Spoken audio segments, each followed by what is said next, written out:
16 वचन आहे. वेळेअभावी आपण पूर्ण पाहू शकत नाही. मी 3 भाग केले याचे. एक भाग फक्त आज आम्ही पाहणार आहोत आणि तो म्हणजे वचन 9 आजच्या मननासाठी फक्त. वचन 9 मध्ये लिहिलं आहे, परक्यांनी त्याची शक्ती खाऊन टाकली आहे पण ते त्याला कळत नाही. याचा दुसरा भाग, त्याचे केस मधून मधून पिकलेले दिसतात पण ते त्याला कळत नाही. त्याचे केस मधून मधून पिकलेले दिसतात म्हणजे पांढरे झालेले आहे, हे त्याला कळत नाही. एफ्राईमाला कळत नाही.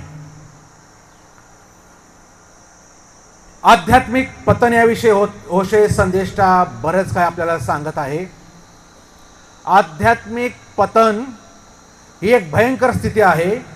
जी प्रभूची लेकरं आहेत त्यांना या संकटाचा फार मोठा धोका आहे. याच धोक्या संदर्भात आपण आज विचार करणार आहोत.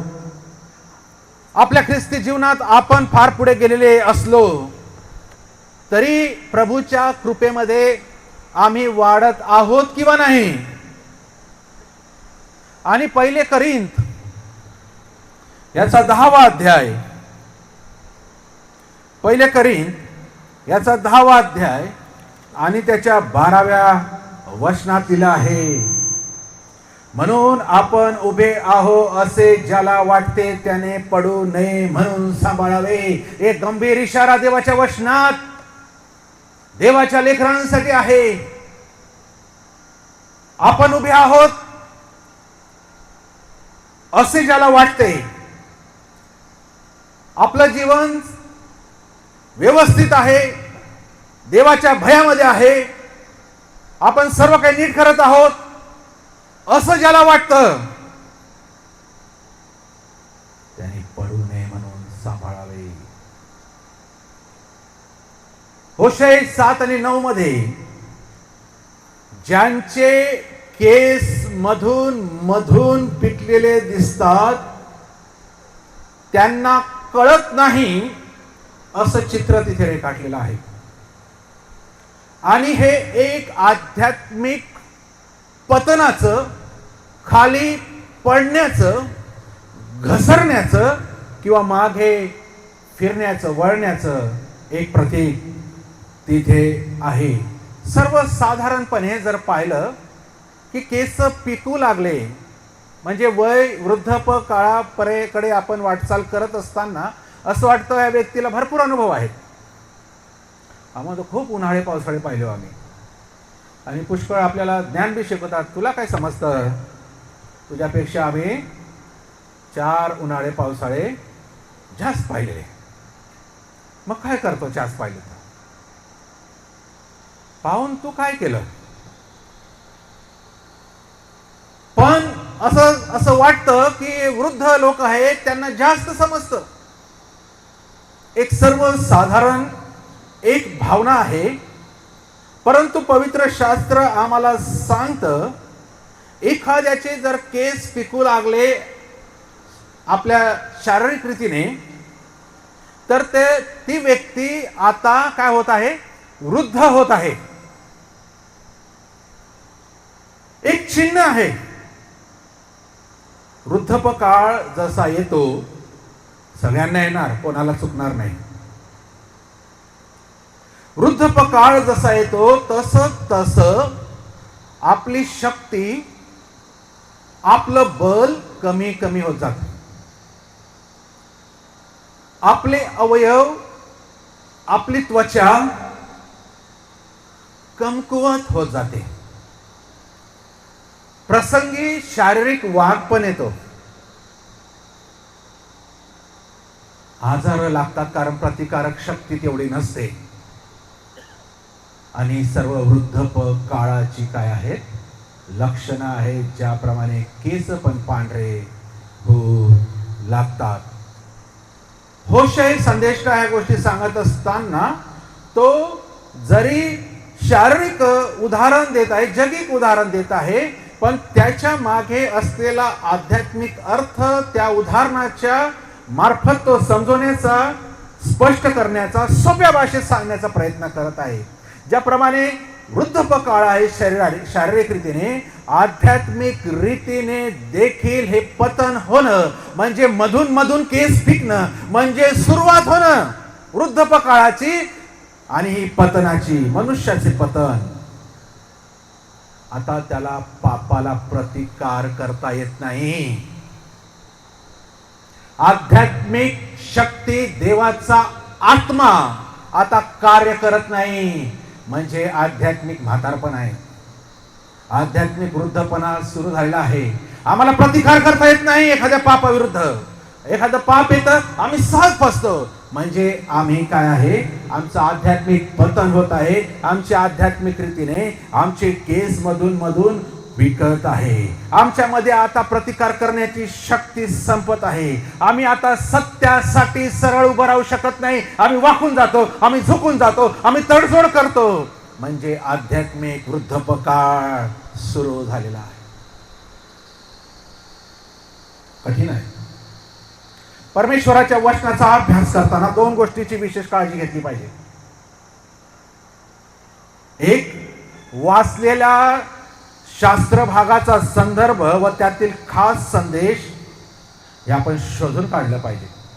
आणि दोन, वचनाला आपल्यासाठी कार्य करू द्यावे म्हणजे प्रभूच्या वचनातील बोध आपण आत्मसात करावा आणि तो आपल्या आचरणात आणावा, ह्यासाठी वचन आहे. म्हणून सिरियस बिझनेस आहे, गांभीर्यपूर्ण गोष्ट आहे, हे आपण लक्षात ठेवावे. आध्यात्मिक पतनाची सुरुवात, जसं शारीरिक वृद्धपकाळाचं लक्षण मला वाटतं सर्वसाधारण पहिले केसांपासून सुरू. आता तर काय काही लहान लहान लेकरांची पण केस पांढरे होताना आपल्याला दिसतात. वातावरणाचा किंवा तो फरक असेल, पण वृद्धपकाळाची सुरुवात आपण पाहिली तर जास्त करून, सर्वच नाही पण जास्त करून केसांपासून सुरू होत असते. जर आपण प्रामाणिकरीत्या हात वर करायला लावला नाही, इथे कोणी केस काळे केले, ते 2-4 तरुण बी सापडतील त्याच्यात. सर्वांचे हात वर होईल की नाही?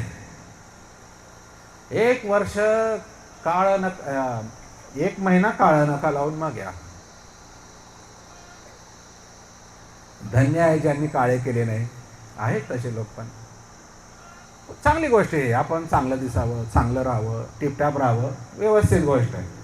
त्याच्यात काय पाप नाही, त्याच्यात काय वावगं नाही, चांगली गोष्ट आहे. एवढी काळजी घेतो आपण, हो किती उत्तम गोष्ट आहे. पण जशी आम्ही शारीरिक काळजी घेत आहोत, आम्ही स्वतःला जगासमोर प्रेझेंट करताना आमची इमेज, आमची प्रतिमा चांगली दिसावी, प्रत्येकाचा प्रयत्न आहे. उत्तम गोष्ट आहे. पण आध्यात्मिक पतनाची सुरुवात कुठून होते?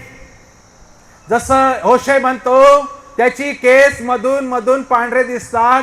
आध्यात्मिक रीतीने मनुष्याच्या पतनाची सुरुवात कुठून होते? आणि म्हणून आम्हाला अत्यंत गांभीर्याने लक्ष द्यावं लागेल. कोणता रंगाने तिथे लावता येणार, बरं का? नीतिसूत्र 4 अध्याय आणि 23व्या वचनात लिहिलं आहे. नीती 4:23 मध्ये लिहिलं आहे, सर्व रक्षणीय वस्तूपेक्षा आपल्या अंतःकरणाचे विशेष रक्षण कर, कारण त्या जीवनाचा उगम आहे. आध्यात्मिक पतनाची सुरुवात नेहमी अंतःकरणापासून होते. आणि म्हणून सर्व जगातील ज्या कोणी मौल्यवान गोष्टी आहेत, ज्याला आम्ही सोनं म्हणतो, आमची प्रॉपर्टी म्हणतो, आमची इस्टेट म्हणतो, काही म्हणतो, त्या सर्वांपेक्षा जर सांभाळ कोणाचं करायचं आहे, रक्षण कोणाचं करायचं आहे, तर ते सर्वात पहिले करायचं असेल तर ते अंतःकरणाचं करायचं. सर्व रक्षणीय वस्तूपेक्षा, कारण इथे चूक झाली, केस पांढरे दिसतील आध्यात्मिक रीतीने. म्हणजे आम्ही विद्रूप दिसू, आम्ही सुंदर दिसणार नाही आध्यात्मिक रीतीने. जसं जगिक रीतीने आम्ही चांगले दिसावे, आम्ही वाईट दिसू नये म्हणून काळं लावतो, त्याप्रमाणे आध्यात्मिक रीतीने आम्ही विद्रूप दिसू नये देवासमोर, आणि म्हणून आम्हाला काळे कुठे करायचे आहेत, कोणत्या गोष्टीला नीट करायचं आहे, तर ती गोष्ट सर्वात पहिले आहे ते म्हणजे आमचं अंतःकरण. आणि म्हणून इर्मया 4:4 मध्ये लिहिलं आहे. लवकर लवकर वाचू. इर्मया 4:4 कोणीतरी वाचा. इर्मया 4:4.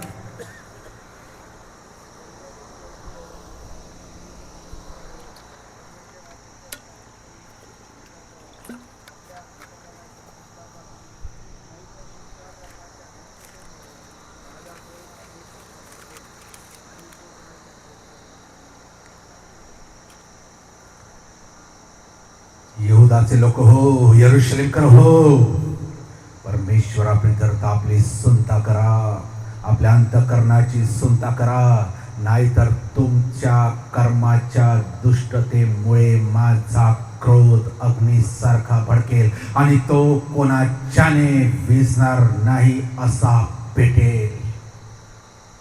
आणि त्याच अध्यायाच्या 14व्या वचनात लिहिलं आहे, यरूशलेमे तू आपल्या अंतःकरणाची दुष्टता धुवून टाक, म्हणजे वाचशील, तुझे वाईट विचार तुझमध्ये कोटवर बसणार. अंतःकरणाची दुष्टता धुवून काढ. त्या उधळ्या पुत्राने आपल्या बापाचं घर सोडण्याआधीच मनातून उधळ्या झाला होता. सुरुवात नेहमी मनातून, अंतःकरणापासून होते. आणि आम्ही बघतो दूरदेशी जाण्या अगोदर तो उधळ्या बनला. आणि म्हणून होशे संदेष्टा म्हणतो त्याचे केस अधूनमधून पिकलेले दिसतात. पिकलेल्या केसाची म्हणजे आध्यात्मिक पतनाची कारण काय आहे? एक, पहिल्याच वचनामध्ये आपण परत आपल्या मूळ अध्यायात येऊ. होशे याचा 7वा अध्यायामध्ये पहिल्याच वचनामध्ये लिहिलं आहे की पिकलेल्या केसांचं लक्ष. मग संध्याकाळी ते दोघे दूत सदोमास आले, तेव्हा लोट सदोमाच्या वेशीत बसला होता. त्यास पाहून लोट उठून सामोरा गेला आणि भूमीपर्यंत तोंड लावून त्याने लोट कुठे बसला? सदोमाच्या वेशीत. आणि वेशीत काय आहे? हेच रिकामे बसलेले, ह्याला त्याला सांगत, चुगल्या चाहड्या करत, निंदा करत बसलेले वेशीमध्ये बसतात. इथे बसलेला आहे लोट, ज्याला धार्मिक म्हटलेला आहे. नवीन करात लिहिले लोट कसा आहे? धार्मिक आहे, नीतिमान आहे. हा लोट काय करत आहे? हा नीतिमान, हा धार्मिक काय करत आहे? ह्याचं काम हे आहे, हा वेशीत बसलेला आहे, त्याच्या उचापात्या करत बसलेला आहे. जगामध्ये काय करत आहे? मिसळत आहे. एफ्राईम राष्ट्रामध्ये मिसळतो, लोट जगामध्ये मिसळत आहे. देवदूत आले त्याच्या घरी, त्यांनी पाहिलं हा घरी नाही, हा कुठे बसला आहे? हा तर वेशीत बसला आहे. धोका आहे, वेशीत बसणं धोका आहे. आणि आम्ही बघतो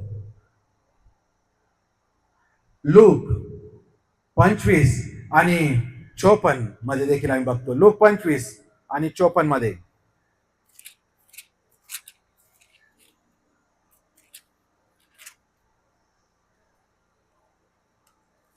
क्षमा करा, लूक 22 आणि 54 मध्ये लिहिलं आहे, मग त्यांनी त्याला पकडून चालविले व प्रमुख याजकाच्या घरी नेले. तेव्हा पेत्र दुरून मागे मागे चालू लागला. राष्ट्रामध्ये मिसळणारे भित्रे आहे, मागून मागून चालणारे आहे. ही पण एक जगिक वासनेचं उदाहरण आहे. पुष्कळ गोष्टी यामध्ये वचन आपल्याला सांगता येईल, कशा प्रकारे देवाचे लोक जगामध्ये मिसळले आणि त्यामुळे देवापासून ते बहकले, देवापासून ते दूर गेले. या जगाची वासना आम्हाला बोलविते, आम्हाला देवापासून दूर नेण्यासाठी फार महत्वाचं साठी कार्य ते करत असते. आणि आम्ही बघतो पुढचा धोका पिकलेल्या केसांचा म्हणजे 9व्या वचनामध्ये आहे, म्हणजे निष्फळ सेवा. आम्ही ख्रिस्ती असून आमच्या सेवेचं फळ जर आम्हाला मिळत आहे, ते मिळत आहे का? जर मिळत नसेल, याचा अर्थ असा आहे की आमचे केस आध्यात्मिक रीतीने पिकत आहे. आणि म्हणून योहान 15:16 लिहिलं आहे, तुम्ही मला निवडले नाही तर मी तुम्हाला निवडले व तुम्हाला नेमले आहे. ह्यात हेतू हा की तुम्ही जाऊन फळ द्यावे, तुमचे फळ टिकावे, आणि जे काही तुम्ही माझ्या नावाने पित्याजवळ मागाल ते त्याने तुम्हाला द्यावे. या गोष्टी होत आहेत का? काय आहे आमची सेवा? ज्या स्तरावर आम्ही करत आहोत, जे काही करत आहोत, आम्ही त्या सेवेमध्ये फळ नसेल, देव म्हणतो तुम्ही मला निवडले नाही, मी तुम्हाला निवडले, तुम्हाला नेमले. हेतू हा, तुम्ही जाऊन काय करावं? फळ द्यावं, आणि ते फळ टिकावं.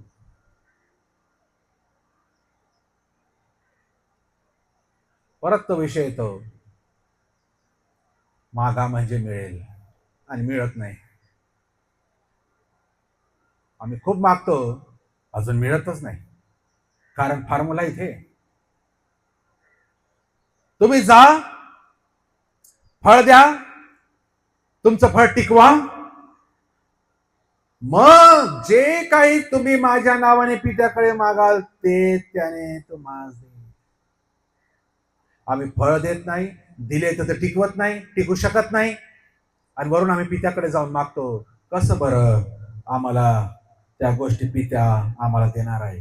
पुढील धोका केस पिकल्याचा आध्यात्मिक रीतीने 11व्या वचनामध्ये आहे. कबुतरासारखं, पारव्यासारखं, ज्याला किंमत नाही. कबूतर एक प्रकारे कसं आम्ही बघतो, एक मूर्ख पक्षी. पारवा, किती लोक ह्या पारव्यासारखं वर्तन करतात. 2 तिमोथी 3:5 मध्ये जर आम्ही पाहिलं,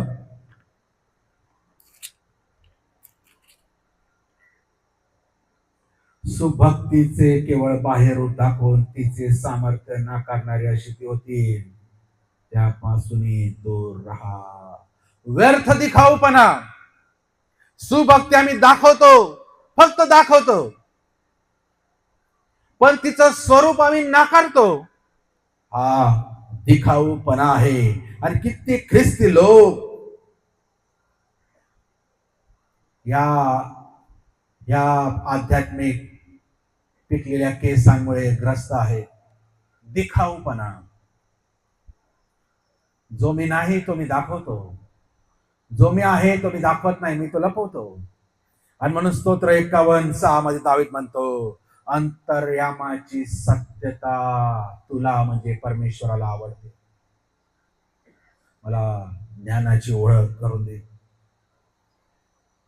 आणि म्हणून ख्रिस्ती म्हटलेल्या कित्येक लोकांना नवीन जीवन मुळीच मिळालेले नाही, परंतु ते ढोंगीपणाने आपण ख्रिस्ती असल्याचा बहाणा करून अशी वागणूक दाखवतात की आम्हाला नवजीवन मिळालेलं आहे, पण ते नवजीवन मिळालं नाही. म्हणून 2 करिंथ आणि त्याच्या 5व्या अध्यायात आणि त्याच्या 17व्या वचनातील आहे, 2 करिंथ 5 आणि 17 आहे,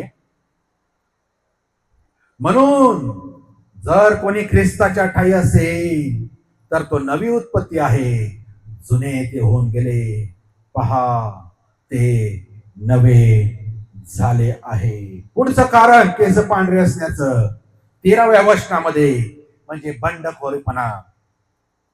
आपल्या प्रभूविषयी, येशूविषयी फितुरी करणं, प्रभूने दिलेल्या आज्ञा न पाळणं म्हणजे बंडखोरीच आहे.